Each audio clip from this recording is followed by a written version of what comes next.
গণভবনে কে যাবে তা নির্ধারিত হবে বাংলাদেশ থেকে, ভারত থেকে নয়। জাতীয় সংসদের মসনদে কে বসবেন তা নির্ধারণ করবে বাংলাদেশের খেটে খাওয়া জনতা, এমন বক্তব্য দিয়েছেন জাতীয় নাগরিক পার্টির অন্যতম শীর্ষ নেতা হাসনাত আব্দুল্লাহ। এই সময় 2013 সালে মতিঝিলে হেফাজত ইসলামের ওপর হামলার ঘটনায় নিন্দা জানান তিনি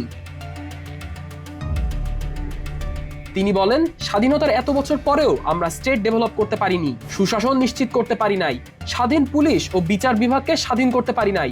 বিভাজনের রাজনীতির বাইরে গিয়েও বাংলাদেশে একতার রাজনীতি প্রতিষ্ঠার প্রত্যয় ব্যক্ত করেন হাসনাত। পাশাপাশি ভূখণ্ডের অধিকার আদায়ের বিষয়টিও তুলে ধরেন তিনি।